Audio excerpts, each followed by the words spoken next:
Hello les amis, bienvenue sur les jeux de Cassiopée pour la voyance actu de la semaine. Bon alors cette semaine, moi le truc qui m'a marqué sur les réseaux sociaux, c'est la dispute entre Trump et Elon Musk. Donc je pense que pas mal d'entre vous ont dû voir passer ce tweet d'Elon Musk sur X. Donc en gros, ce qu'il dit, c'est que si à l'heure actuelle, il n'y a encore aucun nom des clients d'Epstein qui est sorti officiellement, c'est très probablement parce que Trump fait partie de la liste. Alors, ce qui est sûr, c'est que Trump, on a des photos de lui en présence d'Epstein et de Ghislaine Maxwell, donc c'est clair qu'ils se connaissent. C'est clair qu'ils ont été à des soirées ensemble. Maintenant, Epstein, est-ce que c'était comme pour Puff Daddy, c'est-à-dire qu'il y a les soirées auxquelles plein de gens vont, et puis après, il y a les after-parties dans lesquelles il drogue les participants, et où là, ça dérape complètement. Est-ce que Trump a participé aux after-parties, ou est-ce qu'il était juste présent dans les soirées, on va dire... mondaine, normale, où il se passait pas forcément grand chose de répréhensible. Moi, à titre personnel et avant d'avoir effectué le tirage, je pars avec un a priori sur Trump qui est assez mitigé, c'est-à-dire que je pense qu'aujourd'hui, il a vraiment envie de combattre un certain nombre de choses. Je pense qu'aujourd'hui, il a une certaine forme d'intégrité. Je pense qu'aujourd'hui, c'est un vrai patriote qui a envie d'améliorer la situation de son pays. Mais je pense aussi qu'il est très impulsif, que c'est le genre de mec qui peut parfois faire des bêtises. Et je pense que quand il était plus jeune, il avait peut-être une moralité plus douteuse qu'aujourd'hui. Je pense que c'est quelqu'un qui a évolué et qu'il n'a pas toujours été l'homme qu'il est à l'heure actuelle.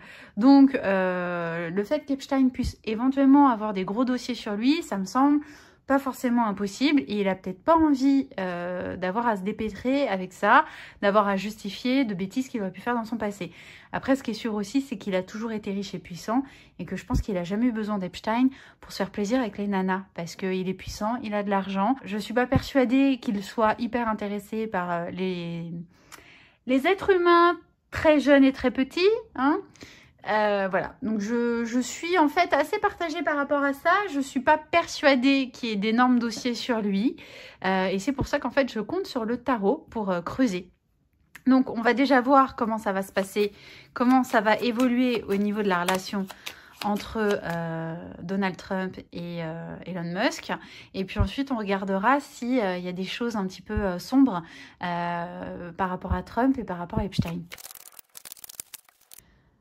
En fait, on a l'impression qu'il y a eu une sorte d'emballement. Ils se sont rencontrés, ils se sont emballés l'un pour l'autre parce qu'ils se sont aperçus qu'ils avaient des points de convergence sur certaines choses, mais qu'en fait, ça restait relativement superficiel et que ça manquait de profondeur au niveau des buts recherchés. Ce sont pas deux personnes, Trump et Musk, qui ont vraiment une idéologie profondément en commun. Après, on voit que y a eu une période de grâce, que ça leur a porté chance, leur union, que ça... Ouais, vraiment, qu'ils ont pu compter l'un sur l'autre. On le voit avec l'étoile, hein, cette période de chance. Mais que là, cette période de chance avec la roue de fortune, la chance est en train de tourner. Et là, on voit qu'en fait, ça, c'est la carte qui va représenter la colère, qui représente les fourberies, les mesquineries, les paroles méchantes dans le dos des uns et des autres, les coups de couteau dans le dos. Et aussi, c'est une carte qui représente l'arnaque. Donc, ça peut donner l'impression, peut-être que Musk se sent... floué, ou alors peut-être que c'est Trump qui se sent floué par rapport à Musk, mais en fait on a l'impression que l'un et l'autre se sentent escroqués et qu'aujourd'hui la rupture est consommée. On va recouvrir avec le jeu des miroirs, là, l'oracle des miroirs, voir si on a des précisions. C'est parti. On a un peu la même trame qui se dessine, c'est-à-dire qu'on voit qu'ils ont eu un moment, au début, eu l'occasion d'échanger beaucoup et de discuter ensemble et que ça leur a créé de la joie dans le sens où je pense qu'il y a eu vraiment un emballement, quelque chose de... Voilà, ils ont eu l'impression d'avoir plein de points communs et d'avancer dans la même direction. Mais bon, après la carte de la femme, c'est peut-être tout simplement qu'ils se sont rencontrés et ont eu l'occasion de discuter de toutes ces choses-là par l'entremise d'une femme. Qu'ils ont eu envie de travailler ensemble. Je pense qu'ils avaient un certain respect pour le travail de l'un et de l'autre, une espèce de respect mutuel. Et le boomerang, voilà, le fait peut-être qu'ils se sont un petit peu emballés, que les choses n'ont pas été assez réfléchies avant de décider de s'associer et que là, aujourd'hui, leurs différences de point de vue les rendent aujourd'hui réconciliables et que ça leur revient en pleine figure comme un boomerang. Je vais refaire un tirage en croix parce que là, ça nous donne la situation actuelle et comment ça risque de rester et d'évoluer, on va dire, d'ici 1 à 3 mois. Mais c'est une temporalité assez courte avec un tirage à 5 cartes en ligne. On va essayer de faire un tirage en croix. Bon, là, ce qu'on voit, c'est qu'il y a eu une brouille, ça parle des réseaux sociaux. Donc, à la date d'aujourd'hui à laquelle je fais le tirage, c'est-à-dire le samedi, alors je sais plus combien on est, je crois le 8 juin. Voilà, ce qu'on voit, c'est qu'il y a eu une brouille sur les réseaux sociaux. Il y a eu des paroles, des paroles à l'écrit, donc des écrits plutôt. En tout cas, il y a eu des conversations, des choses qui ont été dites et annoncées sur les réseaux sociaux, qui font que là aujourd'hui, la relation entre eux, il y a eu un coup d'arrêt.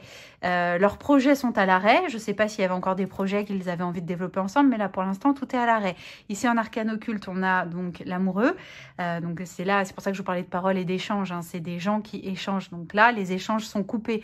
On a aussi en arcane occulte l'arcane sans nom, donc il parle d'échanges coupés et de projets qui sont à l'état d'arrêt. Ici, dans le futur très proche, on a la roue de fortune avec l'étoile, donc ça devrait pas forcément s'arranger, mais à minima se calmer, ça devrait se pacifier un petit peu. Ça ne veut pas forcément dire qu'il y aura une reprise de la communication. Là, on voit qu'en contre, la communication, pour l'instant, elle est bloquée. Ça, après, c'est des choses nouvelles, des nouveaux projets. Il va peut-être y avoir de nouvelles choses qui vont les réunir. Là, dans les mois qui viennent, je dirais à horizon 3 mois, on a la tempérance et on a un doublon du chariot. Donc ça me parle éventuellement de nouveaux projets, de nouvelles idées, de nouvelles choses qui vont peut-être les réunir et les faire se reparler. Et ensuite, à plus long terme, on a le 21 qui est quand même la carte du monde, qui parle de toutes les personnalités qui sont haut placées, de projets notamment au niveau de l'international, donc des relations internationales. La roue de fortune, moi ça me parle de quelque chose qui se réenclenche. Je pense que leur brouille, elle n'est pas définitive en fait. Voilà, et là pour le coup il est relativement clair, je vois pas trop l'intérêt de le recouvrir. Je pense qu'il y a une grosse brouille là qui va durer un petit moment, mais qu'il n'y a rien de définitif et je serais pas étonnée qu'il se rabiboche, voilà. Par contre on va regarder pour ce qui est avec Epstein, entre Trump et Epstein. Donc en positif, on a la carte du battleur, ça représente la jeunesse, l'immaturité, mais aussi d'une certaine façon l'innocence. En négatif, par contre, on a le chariot qui représente la fougue. Bon, ça peut vouloir dire que peut-être que Trump a été à des soirées en contact avec Epstein, qu'il n'y allait pas forcément avec de mauvaises intentions, mais que pris dans l'ambiance du moment ou ne faisant pas forcément attention et manquant peut-être de prudence, il a peut-être des choses à se reprocher. Là, dans le présent, on voit qu'il y a des choses qui sont bloquées. Donc ça peut parler, ça parle aussi de trahison, de mensonges, de choses comme ça, de choses qui restent cachées, surtout avec l'arcane sans nom. Ça parle du fait que pour l'instant, les choses sont bloquées et ça, c'est la réponse. Et ça parle d'écrits. Alors les écrits, ça peut être les documents de façon générale. Pour l'instant, il y a des documents qui sont bloqués. Voilà. Alors au niveau des arcanes occultes, on a ici l'arcane sans nom et la justice. Donc ça parle de procédures administratives qui bloquent pour l'instant, les choses ne sortent pas. Donc ça c'est dans le passé. Pour l'instant, les éventuels documents et le côté administratif, enfin l'administration a bloqué l'apparition de certains documents. Là, on a le soleil et le pape. Ça peut parler éventuellement... alors, le soleil, ça parle de tout ce qui brille. Ça parle de mondanité et de choses comme ça, du côté un peu flambeur. Le 5, c'est la carte qui représente un homme. Ça pourrait d'ailleurs représenter Trump, vu l'âge qu'a le pape. On est sur le Trump, je sais plus combien il a plus de 75 ans, je crois. Donc ça peut correspondre à Trump. Ça peut être le côté flambeur de Trump, qui fait qu'il a peut-être pas toujours bien contrôlé son comportement lorsqu'il était à ses soirées. En revanche, ça indique rien de très grave là. S'il y a eu des manquements au niveau éthique, des mauvais comportements, il n'y a rien de très méchant. Ça peut être éventuellement des tromperies, parce que le 12, encore une fois, hein, c'est une carte de trahison, c'est aussi une carte dans le domaine sentimental. Le 19, c'est la carte du couple. Est-ce que Trump s'est pas laissé emporter à tromper la personne avec qui il était? Alors je sais pas si à l'époque il était déjà avec Melania. Moi je pense que c'est plus des histoires de tromperie que des trucs vraiment sales. Mais il y a peut-être des histoires de tromperie qui pourraient éventuellement mettre en péril son couple si jamais ça ressortait. Alors quand on regarde 9, 22, 13, c'est 3 des 4 cartes dans le tarot qui quand elles sont ensemble peuvent parler de mort. Alors je parle pas forcément de la mort de Trump, hein, mais ça peut vouloir parler aussi du fait qu'on cache quelque chose par rapport à une mort. Le 2 là c'est une carte qui parle de secret aussi. Donc est-ce qu'il n'y a pas eu... effectivement, je pense que Trump, de toute façon, est au courant de certaines choses. Est-ce qu'il cache des informations qu'il a par rapport à l'assassinat de quelqu'un ou au décès de quelqu'un? Là, j'ai pas des cartes qui parlent forcément d'assassinat, si ce n'est la carte du 13 qui est effectivement une carte violente. Mais ça peut aussi parler de suicide en fait. Ouais, j'ai l'impression que Trump est au courant de certaines choses et qu'il n'est pas transparent. Ceci étant dit, lui ne ressort pas comme ayant fait des trucs horribles, à part éventuellement des tromperies.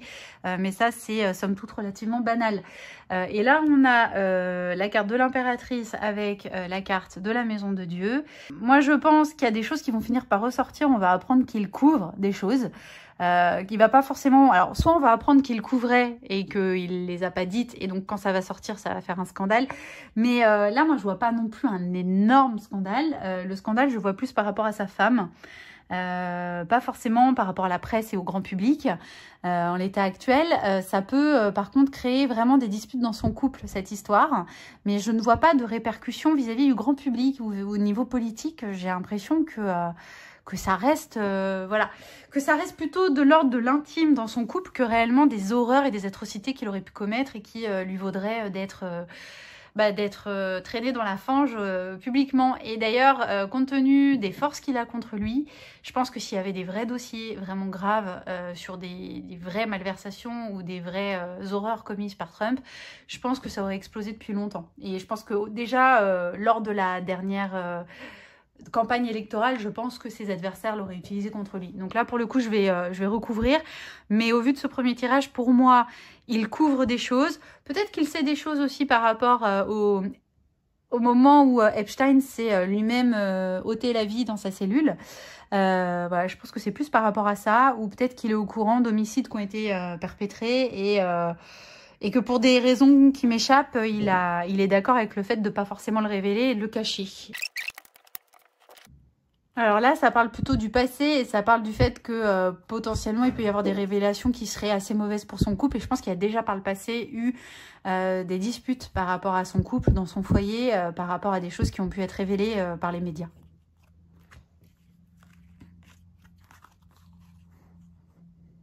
Donc là, dans le présent, on voit qu'il y a des choses qui sont bloquées. Mais qu'il y a des forces, on va dire, positives et contraires. C'est-à-dire qu'à la fois, c'est bloqué et en même temps, il y a des gens qui essayent de faire du forcing pour faire la lumière là-dessus. Avec l'ermite, hein, l'ermite, il enquête, il cherche la vérité. Je pense qu'il y a des choses qui vont finir par fuiter parce qu'en tout cas, à l'heure actuelle, il y a des gens qui cherchent vraiment et qui, je pense pour l'instant, sont encore en train d'étudier les dossiers par rapport à ça. Au niveau de l'état d'esprit, plutôt celui de Trump, on voit que lui, il aimerait bien mettre ça derrière lui. On voit qu'au niveau de la communication, il aimerait bien un petit peu fuir et couper la communication. Et que si jamais à un moment donné, il est amené à devoir communiquer sur le sujet, on voit que ça va pas forcément être bien contrôlé et qu'il y a des choses qui seront pas bien contrôlées et pas forcément bien préparées. Je pense qu'il va pas forcément maîtriser tout ce qui va pouvoir sortir. Et d'ailleurs, c'est le cas là, la sortie de Musk. Je pense que c'est un truc qu'il a absolument pas vu venir et qui doit beaucoup le contrarier. Ce qui nous amène à nous poser la question... Bon, c'est que ça discute, il y a des hommes puissants au niveau des hautes instances, ça discute de toutes ces choses qui sont cachées et qu'il y a une volonté de les mettre sur le devant de la scène. Il y a une vraie volonté de certaines personnes de révéler ces choses-là par rapport au dossier Epstein.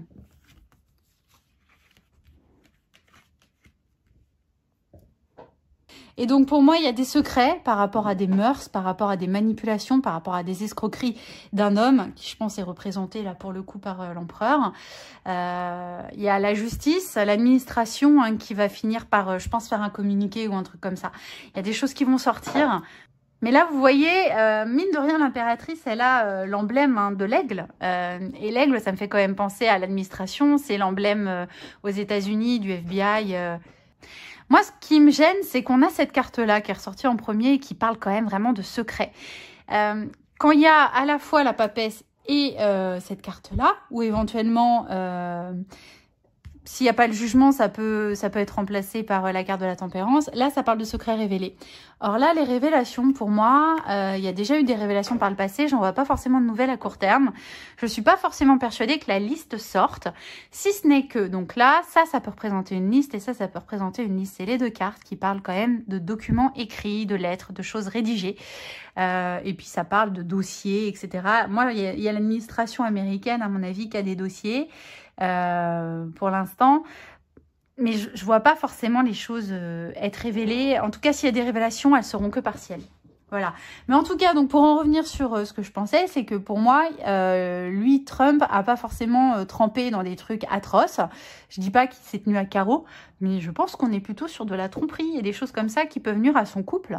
Et je pense que c'est à l'intérieur de son foyer et de son couple que ça peut créer des gros problèmes. Je vois pas forcément des gros soucis au niveau de révélations qui pourraient lui retomber dessus au niveau politique. Et je pense, sans dire forcément qu'il est blanc comme neige, je pense pas qu'il fasse partie des clients et des gens que Epstein pouvait vraiment faire chanter. Y a-t-il des liens entre Trump et Epstein ?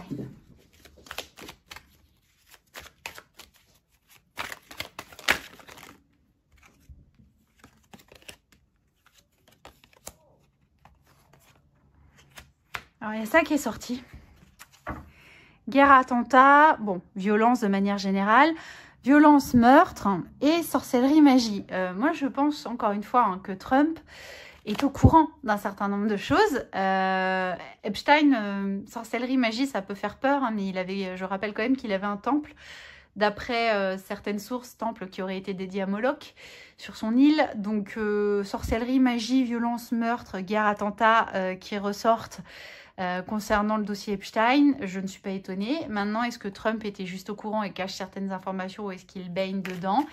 Encore une fois, si je m'arrête au premier tirage juste avec le tarot de Marseille, pour moi, il n'a pas fait d'horreur. Donc, on va voir. Je vais recouvrir au niveau de la réponse. LGBT, enfant. Police, force de l'ordre. Transport. Travail, entreprise. Argent.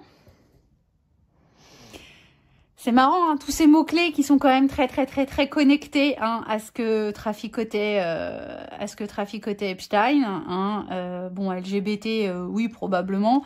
C'est pas ce qui me gêne le plus. Enfant, police, transport, travail, entreprise, argent, banque, taxe. Bon, je pense que Trump savait tout, hein, il était vraiment bien au courant de tout. Est-ce qu'il baigne là-dedans? Moi, encore une fois, je le vois pas impliqué directement.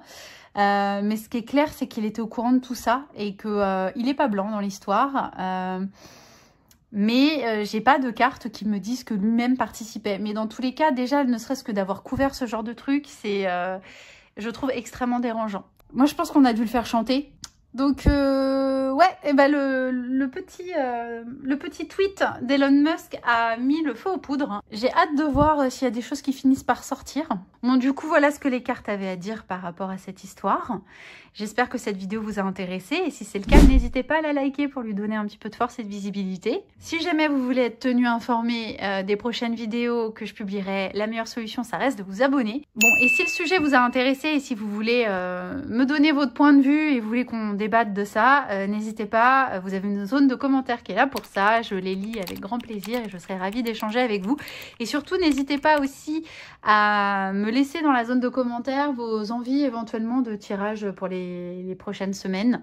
Voilà, moi des fois je sais pas toujours quel sujet aborder, des fois voilà, en général je m'inspire de ce que je vois sur les réseaux sociaux et qui moi me marque, mais s'il y a un sujet particulier que vous voulez voir analyser avec les cartes, et ben n'hésitez pas, je suis là pour ça et la zone de commentaires est faite pour laisser vos messages. Voilà, je vous souhaite une excellente semaine à tous et je vous dis à très vite sur les jeux de Cassiopée. Ciao ciao.